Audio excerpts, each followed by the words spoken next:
Welcome back to my channel Bimbingan Belajar Kebidanan.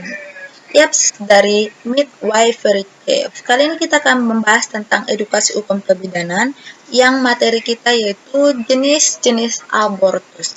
Saya akan menjelaskan beberapa jenis-jenis abortus yang wajib kalian ketahui dan dapat kalian pahami perbedaannya.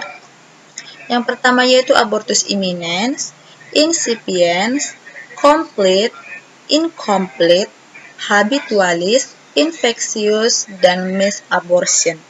Yang sering kali muncul di soal-soal hukum pada umumnya yaitu yang empat ini, imminens, incipiens, incomplete, dan complete. Sedangkan untuk habitualis, infectious, dan misabortion bukan berarti tidak muncul di dalam soal, hanya saja tidak begitu sering seperti pada jenis-jenis abortus yang empat, imminens, incipiens, complete, dan incomplete.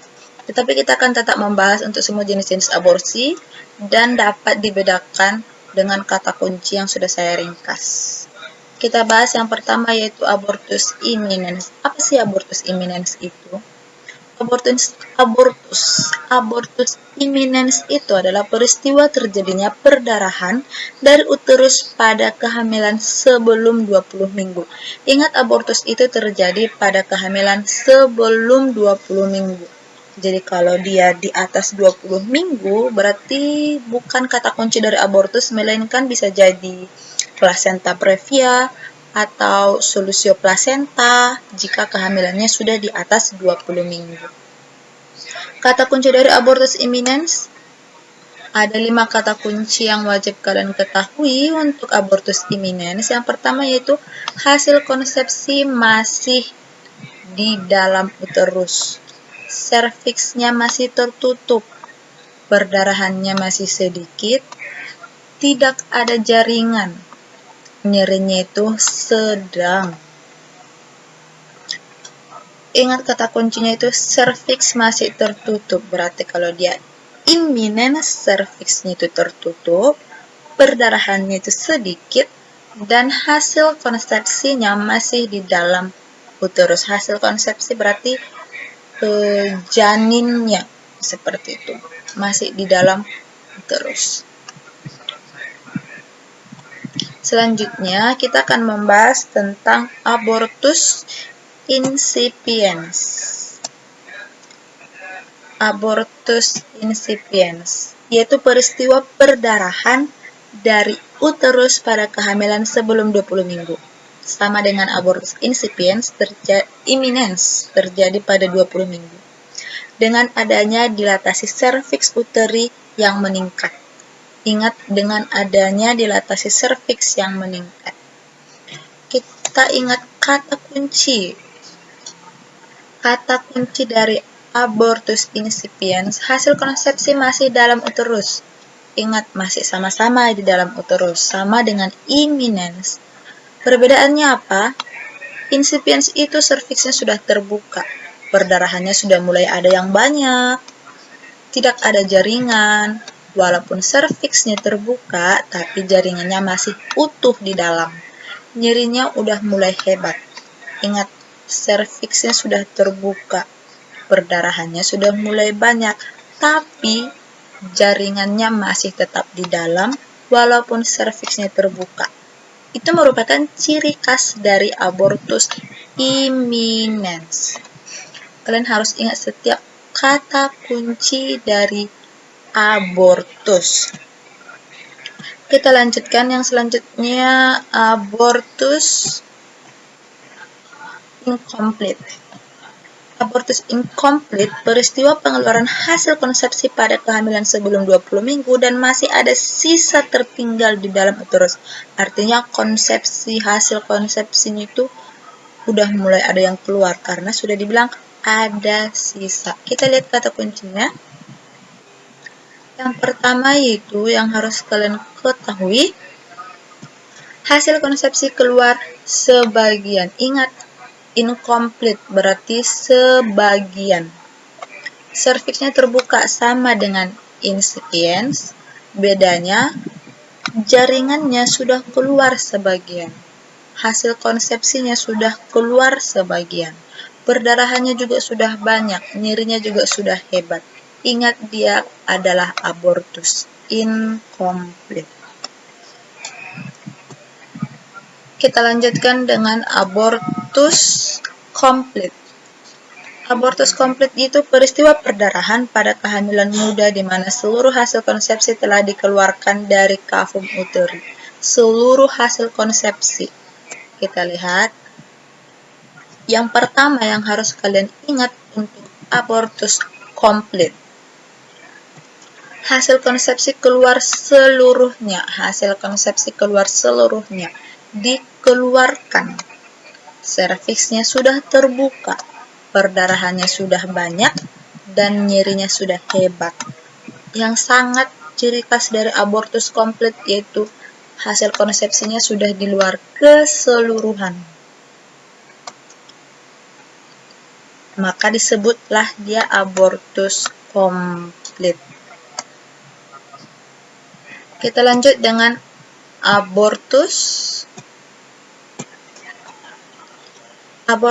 habitualis. Abortus spontan yang terjadi 3 kali atau lebih berturut-turut. Dengan ciri khasnya itu perdarahan sedang atau banyak, nyeri sedang atau hebat. Kalau ini hasil konsepsinya masih tetap di dalam, hanya saja dia terjadi dalam waktu yang berdekatan.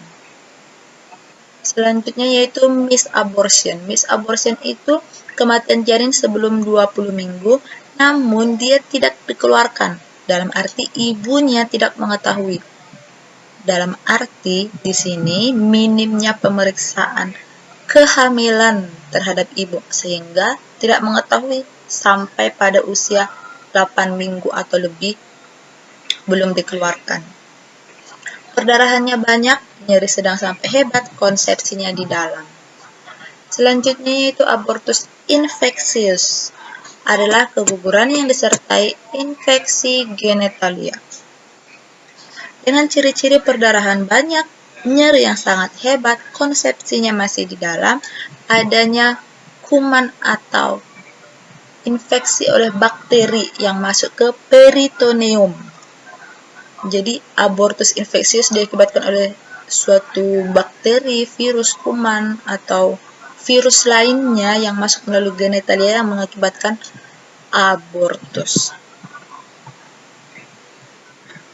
Baik, selanjutnya kita masuk ke contoh soal. Di sini saya cuma sertakan satu contoh soal untuk contoh-contoh. Untuk contoh-contoh soal lainnya, kalian bisa kunjungi Instagram atau masuk dalam grup Telegram.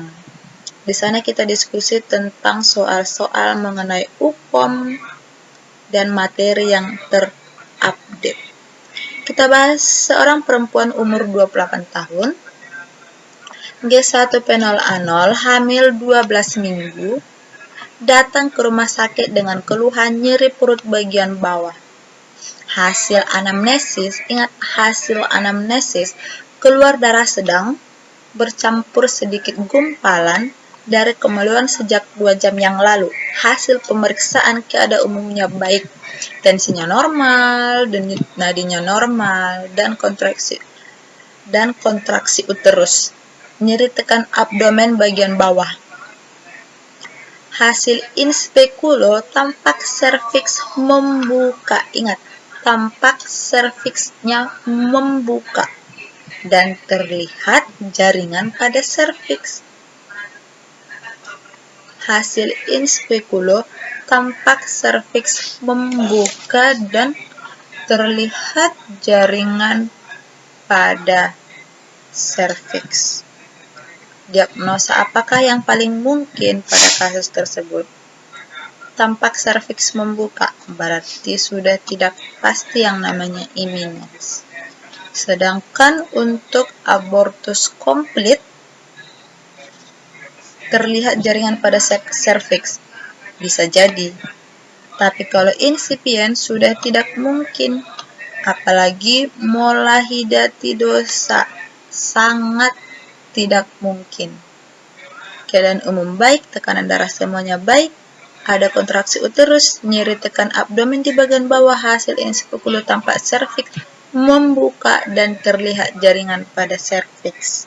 Maka yang paling mungkin dari soal di atas adalah abortus incomplete. Kenapa incomplete? Kenapa nggak komplit? Ya karena nggak ada dibilang seluruh hasil konsepsi, tapi terlihat jaringan pada serviks. Berarti tidak semuanya keluar, tetapi ada yang keluar seperti itu. Maka jawabannya adalah abortus incomplete. Oke, sekian penjelasan untuk abortus. Semoga pejuang hukum semua dapat memahami dan mengerti tentang jenis-jenis aborsi. Kalian bisa gabung ke grup Telegram ataupun mengunjungi Instagram atau di channel YouTube selanjutnya. Jangan lupa subscribe, like, dan komen. Salam kompeten pejuang hukum kebidanan.